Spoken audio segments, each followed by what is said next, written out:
Assalamualaikum warahmatullahi wabarakatuh. Alhamdulillahirabbil alamin wassalatu wassalamu ala asyrafil anbiya'i wal mursalin wa ala alihi wa ashabihi wa man ittaba'a hudahu ila yaumiddin. Amma ba'd, Bapak-bapak dan Ibu-ibu, ikhwan akhwat, saudara-saudari sekalian yang dimuliakan oleh Allah Subhanahu wa taala. Pertama, kita bersyukur pada Allah Subhanahu wa taala pada pagi hari yang berbahagia ini. Kembali Allah berikan pada kita taufik untuk hadir dan datang kembali ke dalam majlis tadabbur Al-Qur'an yang penuh dengan berkah ini. Mudah-mudahan Bapak dan Ibu semua yang hadir eh, semua dalam keadaan sehat walafiat insya Allah. Kemudian salawat dan salam kita doakan untuk uswah dan kedua kita Nabi Muhammad Sallallahu Alaihi Wasallam, kepada keluarga beliau dan kepada seluruh sahabat beliau radhiyallahu anhum ajma'in. Kita mulai saja kegiatan tadabbur kita pada pagi hari ini. Insya Allah kita pada pagi hari ini Bapak dan Ibu kita akan masuk kepada surah yang baru yaitu suratul A'raf ya. Baik Bapak dan Ibu yang dirahmati dan dimuliakan oleh Allah Subhanahu wa taala, pagi ini kita akan masuk kepada tadabbur surah yang baru ya, surah yang ketujuh yaitu suratul A'raf. Sebelum kita masuk kepada tadabbur ayat-ayat yang tadi telah kita dengarkan, maka tentu alangkah baiknya kalau kita berta'aruf dulu ya, berkenalan dulu dengan surah Al-A'raf ini. Seperti apa kira-kira profil surah Al-A'raf?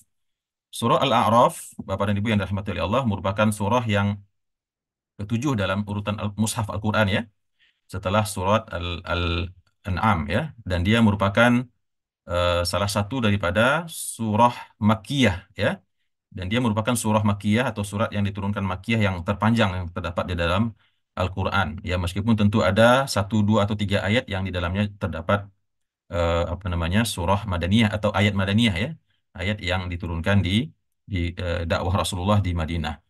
Kemudian surah Al-A'raf ini tentunya memiliki sambungan atau ketersambungan langsung dengan surah Al-An'am, di mana kalau sebelumnya di surah Al-An'am kita dapatkan dari awal surah sampai akhir yang telah kita tadabburi membahas tentang aspek-aspek akidah ya, hal-hal yang berkaitan dengan ketauhidan, ketuhanan, dan bagaimana Allah Subhanahu wa taala memperkuat rasulnya Nabi Muhammad SAW dalam berdakwah, memberikan hujah-hujah ya untuk menghadapi keingkaran dan perlawanan yang diberikan oleh orang-orang kafir Quraisy. Maka di dalam, tapi secara umum ya, kalau di dalam surat Al-An'am, maka dalam surat Al-A'raf ini Allah berikan secara lebih detail lagi ya. Bahkan di sini juga dimuat cerita-cerita bagaimana Allah Subhanahu wa taala mengutus para nabi dan para rasul. Makanya nanti kita akan dapatkan di sini berbagai macam kisah, kisah nabi ya, kisah-kisah yang tentunya sangat dahsyat yang memberikan inspirasi pada kita bagaimana sesungguhnya perjuangan para rasul-rasul Allah pada zaman dahulu berdakwah kepada kaumnya.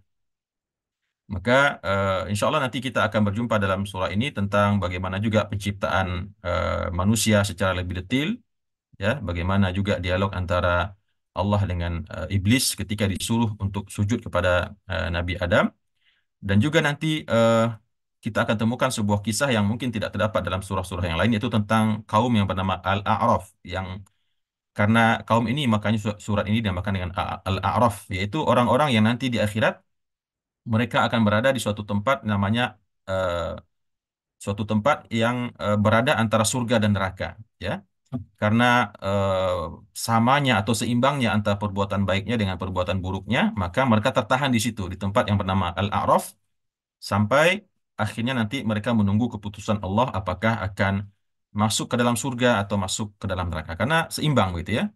Dia tidak mungkin masuk surga karena dosanya juga sama banyak dengan pahalanya, dan sebaliknya dia juga tidak bisa diseret ke neraka karena dia memiliki pahala yang sama dengan dosanya. Nah, ini yang disebut dengan kaum Al-A'raf. Seperti apa nanti cerita Al-A'raf ini tentu kita akan sampai kepada ayat tersebut ya. Kemudian juga di sini Allah membahas tentang bagaimana penciptaan manusia ya, penciptaan manusia secara eh, urutan-urutannya, secara fase-fasenya, dan kemudian juga di dalam ayat ini Allah bercerita tentang eh, tentang tauhid ya, masih berhubungan dengan surah-surah ayat-ayat dalam surah Al-An'am. Nah, Bapak dan Ibu rahimakumullah, tentunya akan kita temukan hal-hal yang sangat menarik sekali terdapat dalam surah Al-A'raf ini. Maka Insya Allah nanti ketika kita berjumpa dengan ayat-ayat yang bercerita tentang aspek-aspek tadi yang kita jelaskan, kita akan bahas secara apa namanya secara lebih mendalam dan kita akan tadaburi ya. Jadi demikian sedikit profil surah Al-A'raf yang berjumlah sekitar 206 ayat. Dia lebih panjang daripada surah Al-An'am ya. Kalau surah Al-An'am kemarin kita telah selesai hanya berjumlah 165 ayat ya. Sedangkan surah Al-A'raf 206 ayat. Jadi tidak mesti ternyata urutan Al-Quran itu yang panjang duluan ya tidak ya. Buktinya terdapat surah Al-A'raf lebih panjang daripada surah Al-An'am tapi justru posisinya berada setelah surah Al-An'am. Dan surah Al-A'raf ini seperti kita ketahui termasuk di antara 7 surat yang panjang-panjang ya. Seperti Al-Baqarah, Ali Imran, An-Nisa, Al-Ma'idah, Al-An'am, dan Al-A'raf. Nah, Bapak dan Ibu rahimakumullah, demikian sedikit profil surah Al-A'raf ya yang bisa kita sampaikan. Maka selanjutnya mari kita coba masuk kepada tadabbur daripada ayat-ayat yang tadi telah kita dengarkan. Bismillahirrahmanirrahim. Alif Lam Mim Shad. Nah, mungkin perlu kita jelaskan sedikit dari sisi cara membaca. Seperti apa kita membaca Bapak dan Ibu? Karena mungkin ya, Allah alam ya, saya tidak mengatakan Bapak dan Ibu tidak mengerti, tapi barangkali ada yang mungkin terlupa bagaimana cara membaca huruf-huruf yang seperti ini, yang disebut dalam istilah Al-Quran itu dengan al-ahruf al-mutaqatti'ah, huruf-huruf yang terpotong-potong ya, atau huruf-huruf yang potongan-potongan huruf hijaiyah yang terdapat di awal-awal beberapa surat dalam Al-Quran, seperti alif lam mim, alif lam ra ya, ada kaf, ha, ya, ain, sad. Nah, maka cara membacanya adalah kita membaca sesuai dengan bunyi hurufnya ya. Ini huruf alif dibaca berarti alif gitu ya. Kemudian ini huruf lam dibaca lam ya. Jadi bukan alamasa Bapak dan Ibu ya, tetapi dibaca alif lam. Kemudian lamnya kita lihat ada benderanya ya. Nah, ini menandakan 6 harokat. Wajib dibaca 6 harokat. Karena dia adalah wajib ya, mad lazim musaqqal harfi. Maka dibaca 6 harakat alif lam. Nah, kemudian ketika lam itu kan bunyi hurufnya mim Bapak dan Ibu ya. Lam itu kan bunyi terakhir hurufnya mim. Huruf mim atau bunyi mim bertemu dengan huruf mim, maka tentu dia terjadi idgham yang disebut dengan idgham mimi. Maka dia juga digunahkan. Maka cara bacanya alif lam. Nah, cukup 2 harakat ya minimal. Kemudian kita baca lagi huruf mim, karena huruf ini dibaca dalam bunyinya adalah mim ya, bukan saja, tetapi mim. Maka dibaca alif lam mim. Mi-nya juga dipanjangkan selama 6 harakat, karena di sini sama dengan yang lam tadi ya. Jadi tidak langsung ditutup dengan nya, mimnya tidak, tapi dipanjangkan dulu mi-nya. Gitu. Alif lam mim. Setelah itu baru kita baca huruf yang keempat yaitu huruf shad. Dan juga dipanjangkan selama 6 harakat. Alif lam mim shad. Karena shad itu huruf akhirnya bunyi adalah huruf dal dan disukunkan ya karena kita wakaf maka dikasih hukumnya itu qalqalah ya. Alif lam Shad. Nah, saya yakin Bapak dan Ibu semua sudah paham sebetulnya ya, tapi kita cuma mengingatkan bagaimana cara membaca huruf seperti ini. Nanti kita akan ketemu lagi dengan huruf-huruf yang lain ya, seperti ain, sin, qaf, ya ain, sin, qaf. Demikian juga dengan kaf, ha, ya, ain, sad. Nah, seperti itu Bapak dan Ibu. Ya, nanti insya Allah kita juga akan jelaskan ketika berjumpa dengan huruf-huruf seperti ini di awal surah yang berikutnya.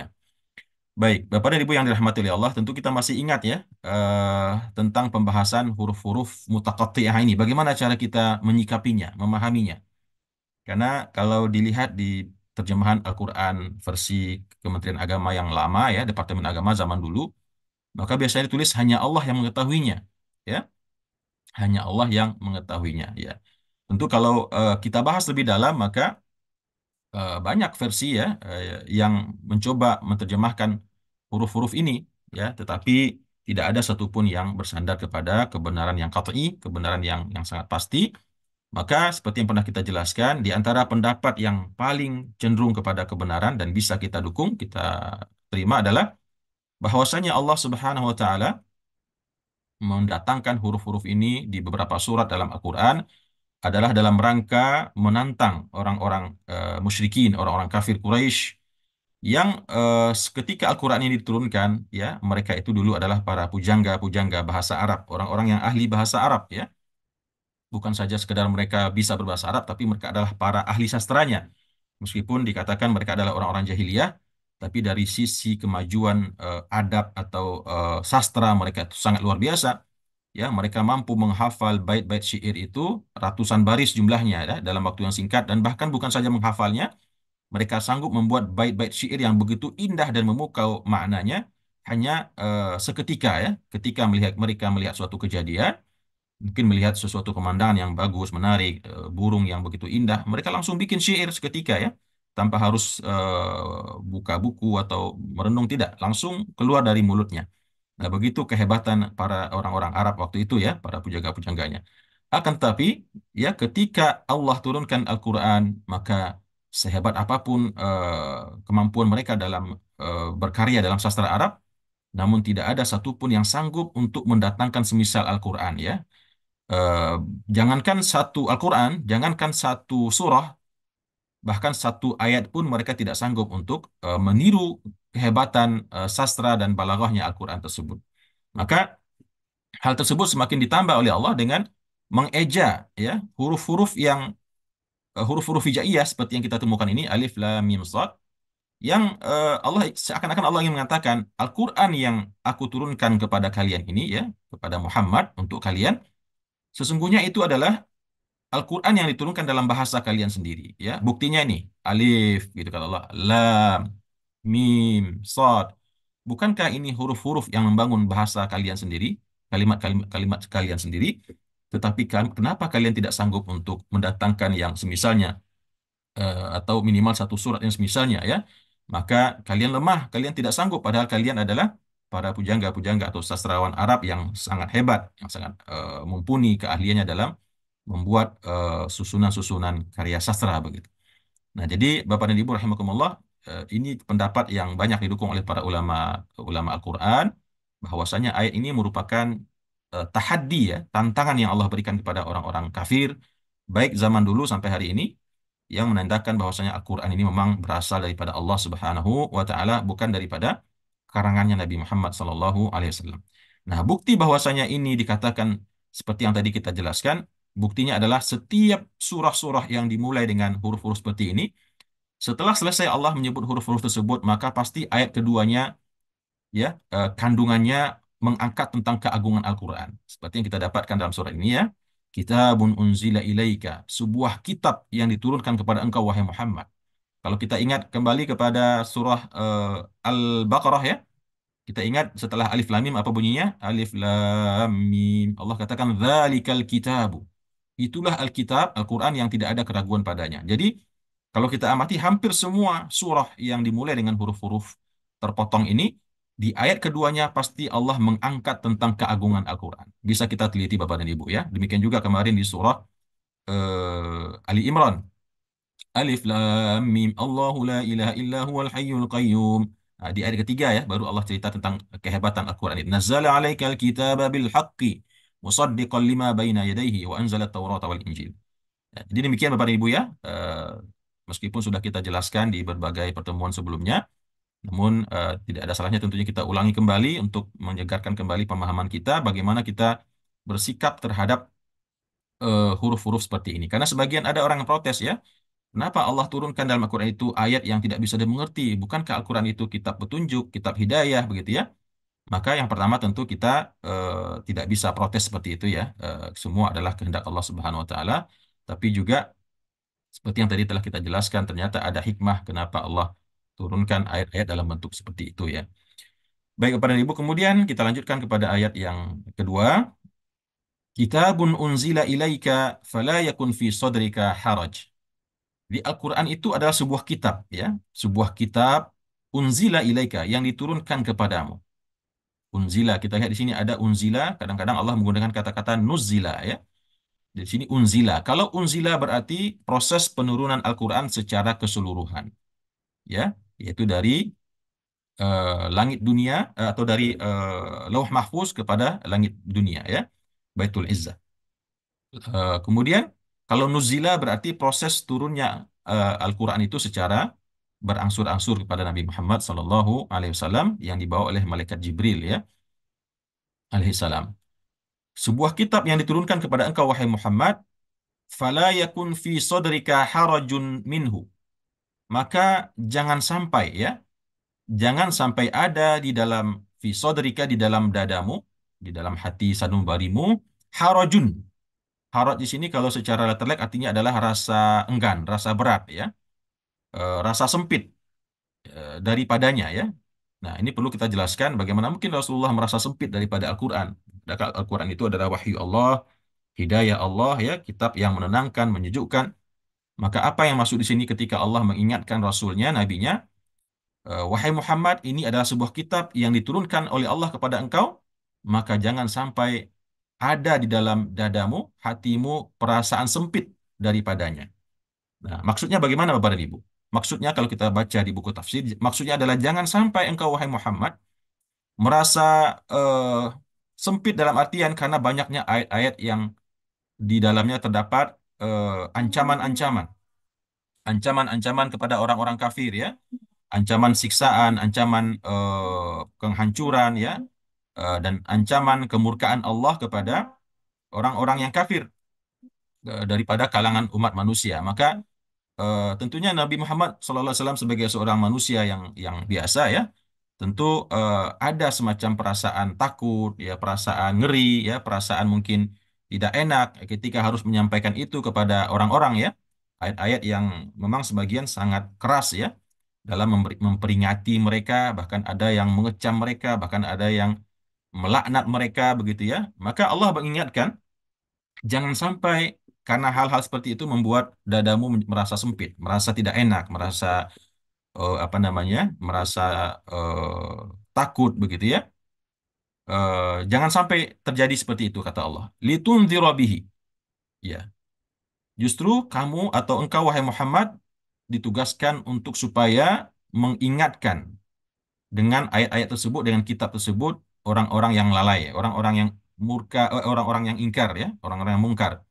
Wa dzikra lil mu'minin, dan Al-Qur'an itu sekaligus menjadi pelajaran ya bagi orang-orang yang beriman. Jadi kalau orang-orang kafir, orang-orang yang ingkar itu litundzira bih, untuk diberikan kabar pertakut ya, untuk nakut-nakutin begitu ya. Jadi Al-Qur'an itu tujuannya untuk menakut-nakuti orang yang ingkar kepada Allah, kepada Rasulullah Shallallahu alaihi wasallam. Adapun untuk orang yang beriman dia menjadi zikra ya, menjadi pelajaran ya.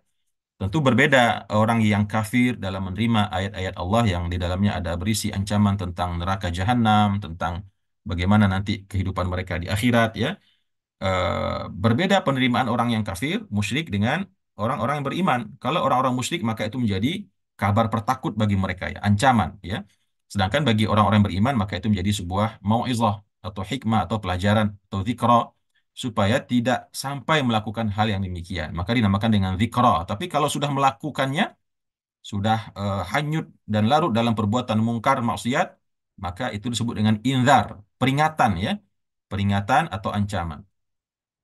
Nah, demikian kata Allah, jangan sampai terdapat di dalam hatimu wahai Muhammad sallallahu alaihi wasallam perasaan tidak enak, perasaan takut atau mungkin kurang berkenan untuk menyampaikan apa-apa yang dalam Al-Qur'an ini berupa inzar, berupa kabar-kabar takut, ancaman bagi orang-orang yang mungkar, yang ingkar, kafir, dan demikian juga berupa pelajaran-pelajaran bagi orang-orang yang beriman.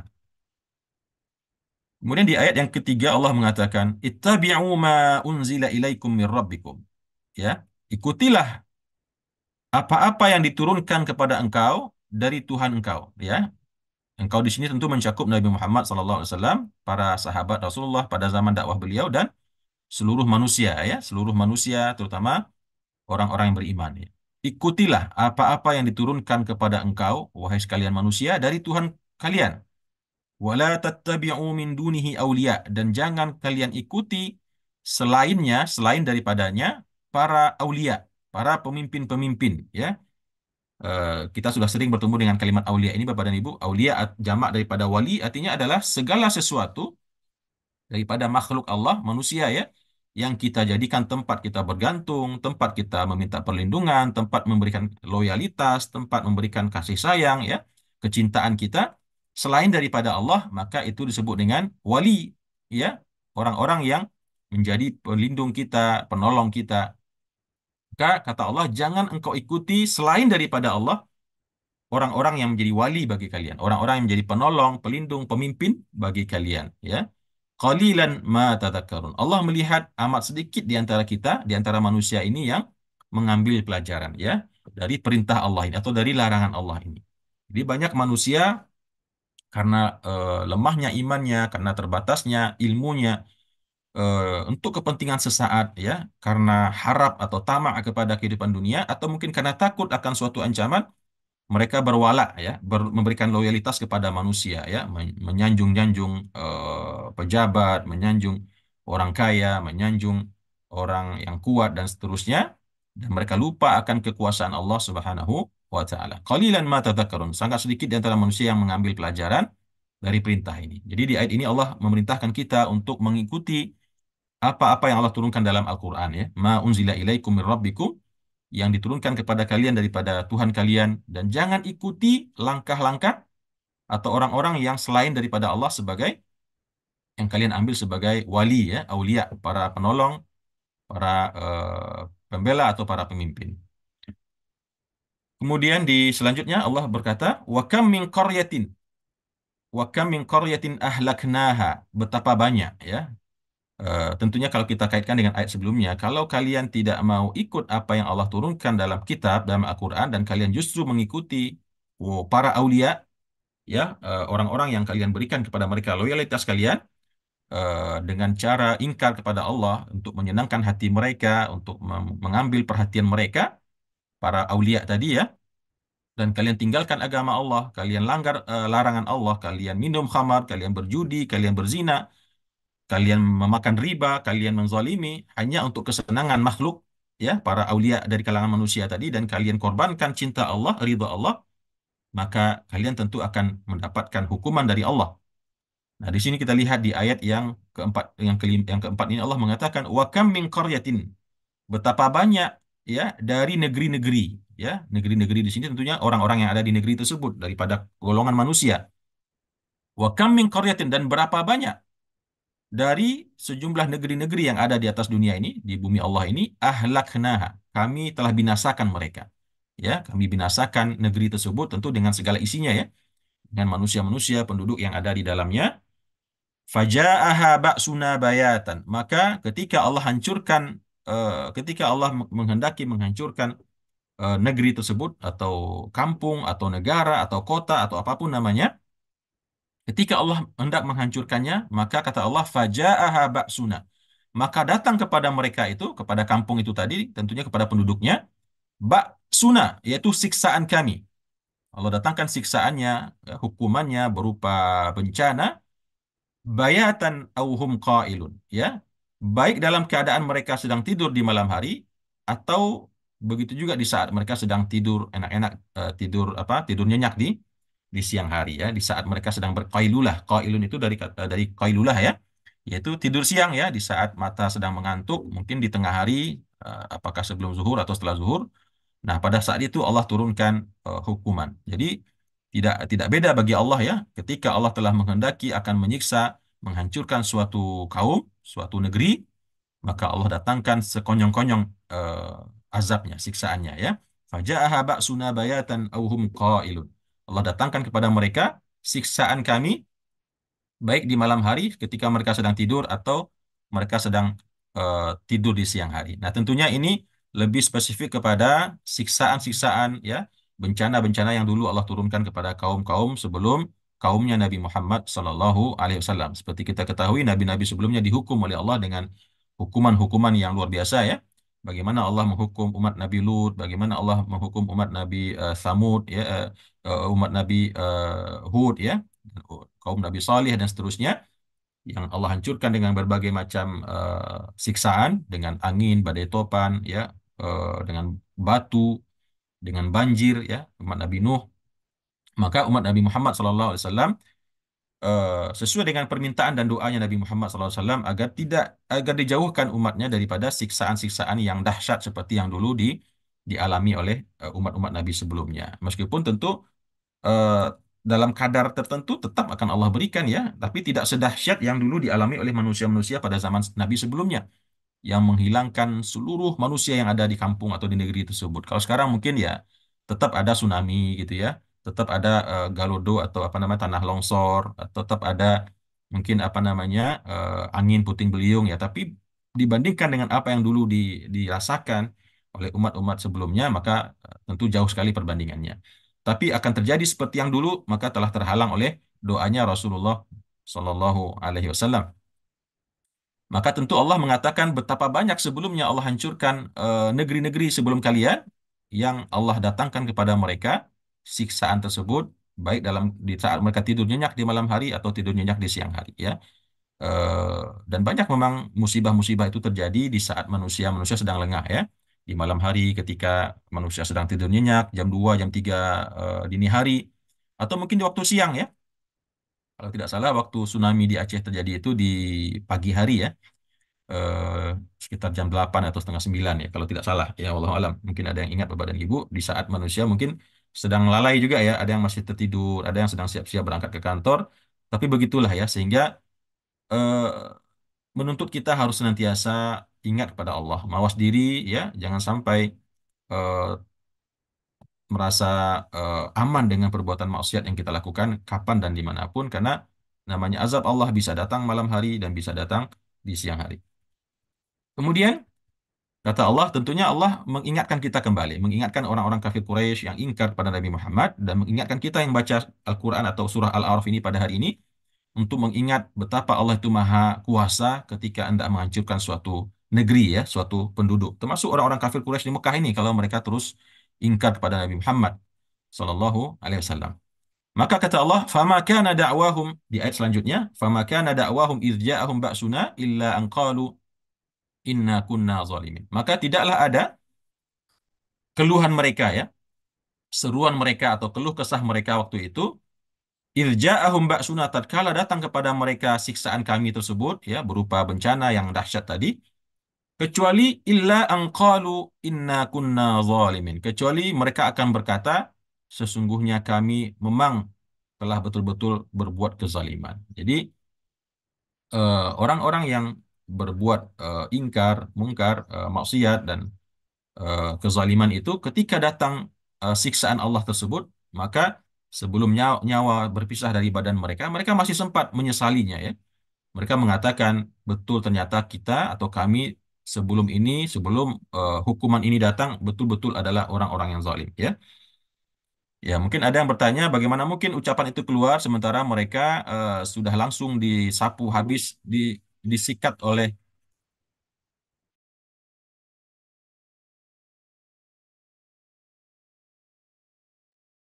Ya, mohon maaf Bapak dan Ibu, ada gangguan sedikit, ada announcement, ya, dari pesantren. Ya, demikian, ya, orang-orang yang ditimpakan musibah oleh Allah tersebut, ya, tentunya tidak langsung pada saat itu juga habis semua, tidak. Ada yang tersisa, ya, kemudian besoknya mereka baru meninggal, sehingga mereka akan mengatakan, benar, ternyata Allah telah berikan hukuman kepada kita akibat kezaliman yang kami atau yang kita lakukan. Kemudian Bapak dan Ibu rahimakumullah, tentunya ayat ini bersambung dengan ayat yang kelima tadi, ya, yang keempat, ya. Ketika Allah mengatakan betapa banyak Allah telah hancurkan umat-umat sebelumnya, baik di malam hari atau di siang hari, maka ketika Allah hancurkan mereka, tidaklah keluar dari mulut mereka tersebut keluhan mereka, jeritan mereka, tatkala azab tersebut mereka rasakan, kecuali apa yang mereka sebutkan, benar ya Allah, ternyata kami adalah orang-orang yang zalim, kami menyesal, kami taubat, tapi tentu semua itu telah tidak ada gunanya lagi, ya. Kemudian Bapak dan Ibu rahimakumullah, di ayat yang selanjutnya, ayat yang keenam, Allah mengatakan, "Falanas'alannal ladzina ursila ilaihim walanas'alannal mursalin." Ya, maka sungguh, ya, di hari kiamat nanti, di akhirat, kami akan menanyai, ya, kami akan menanyai orang-orang yang telah diutus kepada mereka, ya, yang telah diutus kepada mereka para rasul, para nabi, artinya umat-umat manusia ini. Allah akan menanyakan kepada setiap manusia, setiap kaum yang telah diutus kepada mereka rasul Allah, nabi Allah, maka kita, ya, termasuk kita, ya, umat Nabi Muhammad SAW akan ditanya kelak oleh Allah. Umat Nabi Isa akan ditanya, umat Nabi Musa akan ditanya, ya, umat Nabi Nuh akan ditanya, dan semua umat para nabi akan ditanya tentang apa-apa yang telah diutus kepada mereka seorang nabi dan seorang rasul.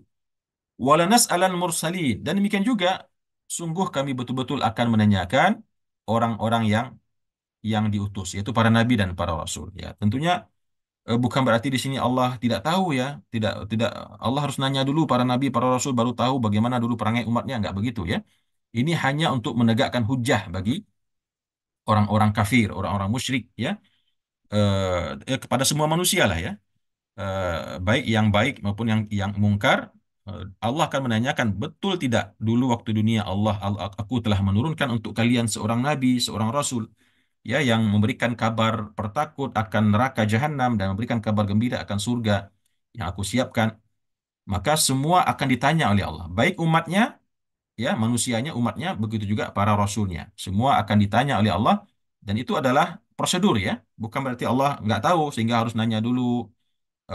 Dalam artian di sini adalah prosedurnya seperti itu, ya, tata caranya seperti itu atau SOP-nya seperti itu sebelum mereka diazab. Maka tentu Allah agar mereka betul-betul merasakan penyesalan dan betul-betul puas dengan keputusan Allah, ya, karena kalau Allah main hakim sendiri saja, ya, kamu surga, kamu neraka, tentu akan bertanya-tanya, ya. Maka Allah sengaja bikin mahkamah, Allah datangkan para saksi-saksi, Allah buat prosedurnya yang begitu detail sehingga tidak ada lagi sedikit pun alasan kenapa, ya Allah, saya masuk neraka, ya, dan kenapa si fulan, si anu dan si anu masuk surga. Semua akan melalui prosedurnya.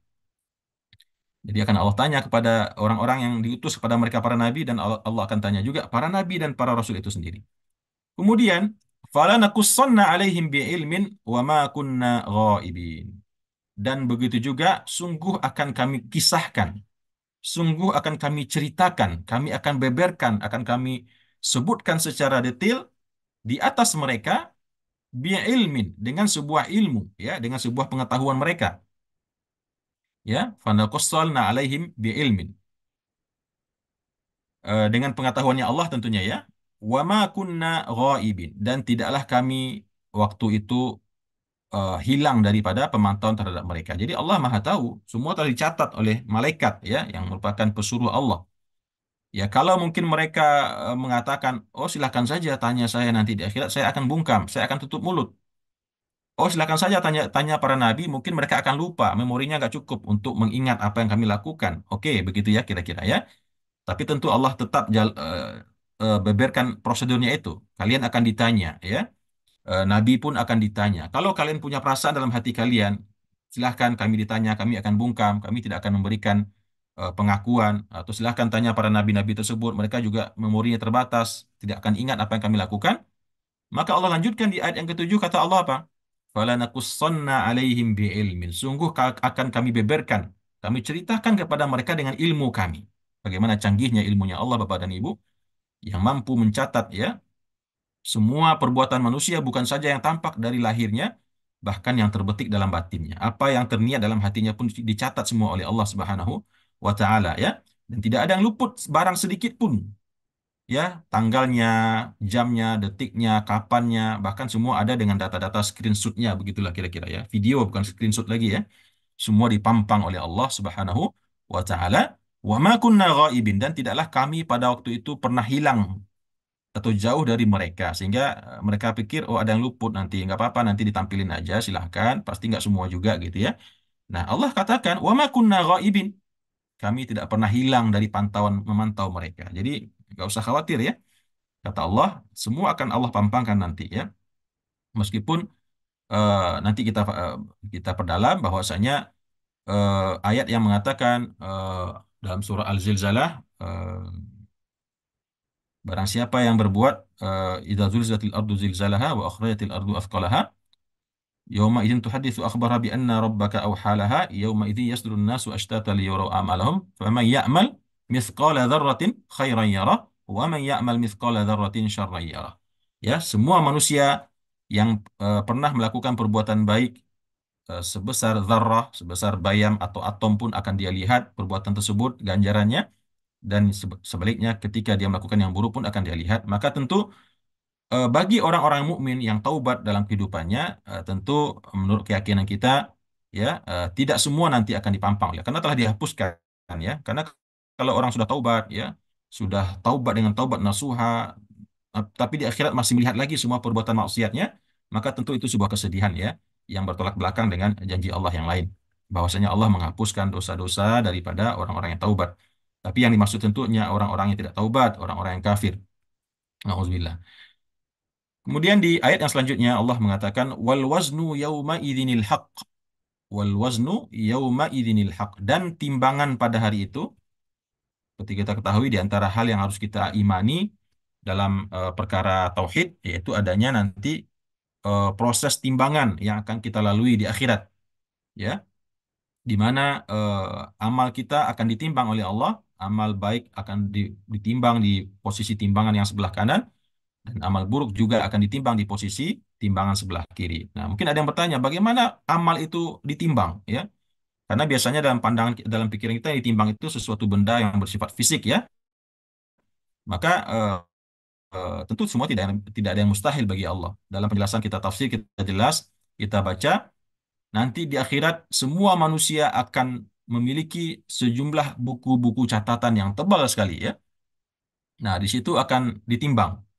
Jadi yang ditimbang bukan apa namanya sholatnya atau puasanya, tidak, tapi catatan yang ada dalam bukunya itu. Jadi sudah berbentuk buku begitu kira-kira kalau kita imajinasikan, ya. Nanti ditimbang. Kalau catatan amal kebaikannya banyak, maka tentu buku catatan amal kebaikannya lebih berat, ya, berjilid-jilid begitu, ya. Maka ditimbang dengan amal dosanya atau perbuatan dosanya, maka ketika kita lanjutkan di ayat selanjutnya, dan wazan di sini menurut para ulama tafsir memang bisa kita bayangkan sebagai timbangan yang dalam pikiran kita, ya, itu adanya timbangan untuk mengukur berat seperti timbangan di pasar, satu kiri satu kanan, ya. Wal waznu yauma idzinil haq, dan timbangan pada hari itu adalah benar. Benar di sini maksudnya tepat, akurat, ya, adil, tidak ada yang meleset. Atau bisa juga diartikan betul-betul akan terjadi, ya, betul-betul akan direalisasikan oleh Allah, di mana Allah menjanjikan akan menimbang amal manusia, maka timbangan pada hari itu betul-betul akan diadakan, atau betul-betul akan akurat, bisa juga begitu, ya, atau adil. Faman thaqulat mawazinuhu, maka barang siapa yang berat mawazinuhu, timbangannya, timbangan amal baiknya maksudnya di sini Bapak dan Ibu, ya. Faman thaqulat mawazinuhu faulaika humul muflihun, maka mereka itulah orang-orang yang beruntung. Mereka itulah orang-orang yang menang. Mereka itulah orang-orang yang sukses. Ya, berarti apa Bapak Ibu? Berarti bukan berarti tidak ada dosa, ya. Mereka punya dosa, tapi begitu ditimbang, ternyata timbangan amal baiknya jauh lebih banyak. Sehingga keputusannya bukan soal ada dosa atau tidak, tapi keputusannya surga atau nerakanya adalah timbangan sebelah mana yang lebih berat, ya. Maka dengan demikian berarti bisa kita pahami, meskipun ada dosa, ada maksiat, tapi ketika ditimbang nanti di wazan itu, di mizan itu, yang terjadi adalah timbangan amal baik lebih berat, maka insya Allah dia akan dimasukkan oleh Allah ke dalam surganya Allah, dan beberapa perbuatan dosanya itu akan diampuni oleh Allah Subhanahu wa taala. Kemudian sebaliknya, waman khaffat mawazinu, barang siapa yang ringan timbangan kanannya itu, waman khaffat mawazinu berarti yang kiri yang berat, faulaika alladzina khasiru anfusahum biayatina bima kanu biayatina yazlimun. Ya, sebelum kita masuk pada ayat ini Bapak dan Ibu, kita lihat kata-kata al-muflihun di sini, ya. Kata-kata al-muflihun yang berarti orang-orang yang beruntung, orang-orang yang menang, orang-orang yang sukses. Saya sering menyampaikan dalam sejumlah ceramah saya tentang hakikat kesuksesan yang hakiki itu sebetulnya apa. Kalau kita di dunia, ya, semua orang pasti ingin sukses, ya. Bapak dan Ibu semua ingin sukses, kita semua ingin sukses, anak-anak kita ingin sukses. Tapi berbeda-beda persepsi kita tentang kesuksesan sesuai dengan profesi masing-masing, ya. Kalau dia seorang pegawai, ya, sukses adalah bisa pensiun sebelum, atau bisa nanti sebelum pensiun mencapai golongan tertinggi, ya, 4E atau eselon 1 misalkan, atau jadi menteri dan segala macam. Kalau dia seorang pedagang, maka dia sukses bagi dia adalah bisa meraup keuntungan yang sebesar-besarnya dengan modal yang mungkin sedikit-dikitnya begitu ya. Ya, macam-macam ya. Maka tidak ada ya kesepakatan tentang apa itu kesuksesan dunia itu. Karena satu sama lain akan melihat, oh ternyata si Anu lebih sukses dari saya gitu ya. Sehingga kalau kita mencari standar kesuksesan dunia, kita tidak akan pernah menemukannya. Karena itu sesuatu yang bersifat nisbi ya. Yang hari ini kita rasa kita sukses, ternyata besok kita rasakan, oh ternyata si Anu lebih sukses ya. Oh dia sukses terlihat, ternyata dia nggak, misalkan anaknya tidak tidak menjadi anak-anak yang soleh, oh, gitu ya. Nah, jadi itu sukses dunia. Maka sebaik-baik eh, hakikat kesuksesan yang kita cari adalah tentu kesuksesan yang Allah sebut dalam Al-Quran. Yang kalau kita lihat dari awal Al-Quran, surah Al-Fatihah sampai surah An-Nas, kita akan temukan ratusan ayat yang berbicara tentang kesuksesan tersebut, di antaranya ayat ini. Maka kalau kita simpulkan, kesuksesan menurut Al-Quran adalah yaitu di hari kiamat nanti, di akhirat nanti, ketika seseorang dihadapkan di dalam pengadilan Allah, dan dia dapatkan dirinya divonis oleh Allah masuk surga dan dihindarkan dari siksaan api neraka, maka itulah sesungguhnya kesuksesan ya. Makanya dalam Al-Quran kita bahas tidak ada satupun Allah pernah berbicara tentang sukses itu sukses duniawiyah. Semuanya sukses akhirat, semuanya sukses yang berdimensi akhirat ya, seperti dalam surah Al-Mu'minun, qad aflahal mu'minun, telah beruntung atau telah sukses orang-orang beriman. Siapa yang Allah sebut orang beriman yang sukses? Alladzina hum fi salatihim khasyi'un ya. Orang-orang yang khusyuk dalam salatnya, orang-orang yang menjaga kemaluannya, orang-orang yang menjauhi perkataan-perkataan yang sia-sia, orang-orang yang menunaikan amanah, semuanya dimensi ukhrawi. Tidak ada Allah katakan orang sukses adalah orang yang punya harta triliunan rupiah, enggak ada ya. Atau orang sukses adalah orang yang parasnya cantik dan tampan, tidak ada sama sekali. Semuanya standarnya atau ukurannya adalah akhirat ya, yaitu di saat orang-orang manusia menemukan dirinya divonis masuk surga dan dihindarkan daripada siksaan api neraka, itulah sesungguhnya kesuksesan yang hakiki. Kemudian di ayat yang ke-9 Allah mengatakan, "Wa man khaffat mawazinuhu faulaika alladziina khasiru anfusahum." Barang siapa yang ringan timbangannya, timbangan amal kebaikannya, maka mereka itulah orang-orang yang merugi, orang-orang yang gagal ya, lawan daripada sukses tadi. Orang-orang yang gagal itu adalah orang-orang yang mendapati dirinya nanti di akhirat tidak menjadi penduduk surga. Itulah kerugian, kegagalan yang sesungguhnya. Faulaika alladzina khasiru anfusahum, orang-orang yang merugi terhadap dirinya bima kanu bi ayatina yazlim. Akibat disebabkan yang dulu mereka dengan ayat-ayat kami itu mengingkarinya atau menzalimi diri mereka dengan mengingkari ayat-ayat yang dulu kami turunkan, ya. Jadi demikian Bapak dan Ibu standar daripada kesuksesan yang Allah sebutkan dalam dua ayat ini, bahwasanya sukses itu adalah ketika nanti kita lihat di akhirat timbangan amal kebaikan kita jauh lebih berat dibanding amal yang sebelahnya ya. Dan sebaliknya yang merugi itu adalah ketika didapati timbangan amal buruk ternyata lebih banyak, lebih berat daripada kebajikan atau kebaikan yang pernah dilakukan. Kemudian di ayat yang sebelum sebelum yang terakhir ya, ayat 10 Allah mengatakan walaqad makkannakum fil ardi wa ja'alna lakum fiha ma'ayish qalilan ma tashkurun. Kata Allah, dan sungguh betul-betul ya, sesungguhnya betul-betul khalaqnakum, kami telah menciptakan kalian wahai manusia ya. Ini tidak saja untuk orang kafir Quraisy di Mekah, tapi untuk kita semuanya, yang kafirnya, yang muslimnya, yang mukminnya ya. Kami telah menciptakan kalian semua, thumma sawwarnakum. Kemudian kami bentuk paras atau bentuk kalian. Jadi Allah menciptakan khalaqnakum, menciptakan manusia itu dengan menciptakan bapak manusia yang pertama itu Nabi Adam alaihissalam. Thumma sawwarnakum, kemudian kami bentuk tubuh kalian ya, manusia itu dengan berbagai macam bentuknya, yaitu di rahim ibunya. Di kalau khalaqnakum di sini kata ulama tafsir itu artinya menciptakan manusia itu Nabi Adam, sedangkan sawwarnakum itu adalah membentuk berbagai macam bentuk manusia di dalam rahim ibunya. Ya, kemudian atau ada juga yang mengatakan menciptakan Nabi Adam dari tidak ada menjadi ada, kemudian prosesnya disempurnakan oleh Allah seperti bentuk manusia yang kita lihat hari ini, yaitu dengan bentuk yang sempurna. Laqad khalaqnal insana fi ahsani taqwim ya, dengan bentuk yang sangat seimbang, serasi ya, seperti yang wujud kita sebagai manusia ya. Matanya ada dua, posisinya juga pas di tengah-tengah, di tengahnya ada hidungnya ya. Kemudian ada mulut dengan giginya yang rapi, yang kuat, yang betul-betul sesuai dengan kebutuhan manusia. Kemudian kedua tangan dengan jari-jarinya, ya. Kemudian ada kaki dengan jari-jarinya. Dan seluruh organ tubuh kita ini itu dalam konsep sawarnaikum tadi. Kemudian Allah bentuk manusia itu dengan sebagus-bagus bentuk, ya. Bagus di sini tentu maksudnya bukan soal cantik atau soal tampan, tapi kesempurnaan struktur organ tubuh manusia itu. Posisinya, fungsinya, semuanya, ya. Jadi jangan nanti dikatakan Allah mengatakan laqad khalaqnal insana fi ahsani taqwim. Buktinya kok ada orang jelek gitu ya.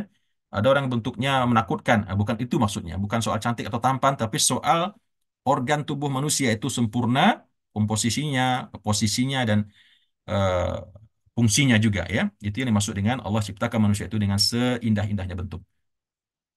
Thumma qulna lil malaikati isjudu li Adam.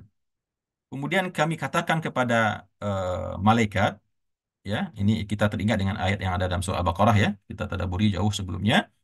Setelah Allah ciptakan Nabi Adam itu, kemudian Allah perindah bentuknya.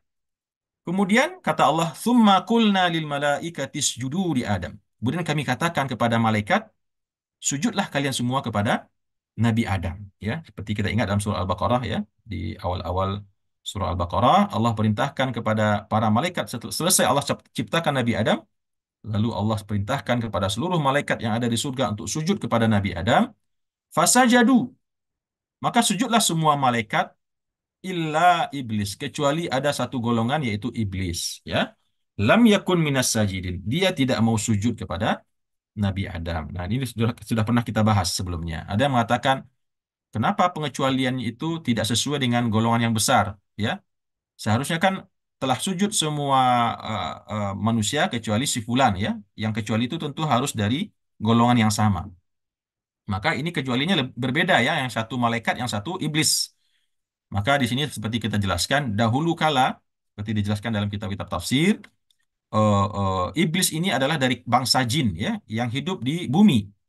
Tapi karena dia menjadi seorang jin yang sangat taat kepada Allah, ya, maka dia dimuliakan oleh Allah, ditarik masuk ke dalam surga, sehingga saking taatnya iblis ini, saking tinggi ibadahnya, maka dia sudah dianggap seperti malaikat, ya, perlakuannya oleh Allah Subhanahu wa taala. Tapi ternyata sifat aslinya terbongkar ketika dia malaikat yang di situ tentu ada juga bersama mereka para jin yang telah para iblis yang telah dianggap seperti malaikat, ya, ketaatannya, kepatuhannya, kesolehannya, ternyata keluar watak aslinya yaitu kesombongannya. Dia merasa lebih baik daripada Nabi Adam karena dia tidak mau sujud. Kenapa? Karena dia merasa lebih baik Nabi Adam diciptakan dari tanah sedangkan dia diciptakan dari api. Maka Allah mengatakan semua sujud. Jadi ketika Allah perintahkan malaikat, ya, malaikat di sini tentunya masuk para iblis tadi yang sudah dianggap seperti malaikat begitu, ya. Jadi nggak perlu Allah wahai malaikat dan iblis, nggak. Wahai semua malaikat, meskipun dalam tanda kutip dalamnya ada iblis, ya. Karena semuanya sudah menjadi orang taat kepada Allah waktu itu. Sujudlah kepada Nabi Adam, semuanya sujud kecuali iblis. Terbuka kedoknya, maka disebut iblis lagi di sini, ya. Disebut dengan nama aslinya karena dia ingkar, sombong tadi. Lam yakun minas sajidin. Dia tidak mau bersujud kepada Nabi Adam, ya. Kenapa sebabnya? Besok insya Allah kita akan sampai kepada ayat yang lebih detail. Kenapa iblis ini tidak mau sujud kepada Nabi Adam. Di ayat yang 12, ya, di sebelahnya, besok kita akan bahas insya Allah. Baik Bapak dan Ibu yang dirahmati dimuliakan oleh Allah, barangkali ini sedikit panduan tadabbur yang bisa saya berikan pada pagi hari ini.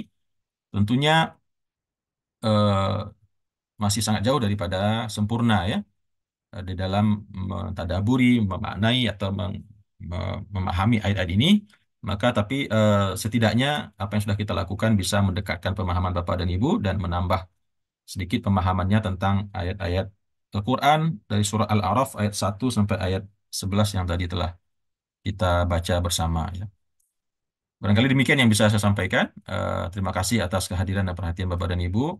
Mohon maaf atas kekurangan penyampaian saya dan salah khilaf ucapan dan perkataan. Kita lanjut insya Allah untuk sesi tanya jawab dan diskusi. Namun saya mohon izin untuk hari ini karena ada sebuah agenda yang cukup besar yang harus saya lakukan, yang harus saya pimpin di tempat saya berada.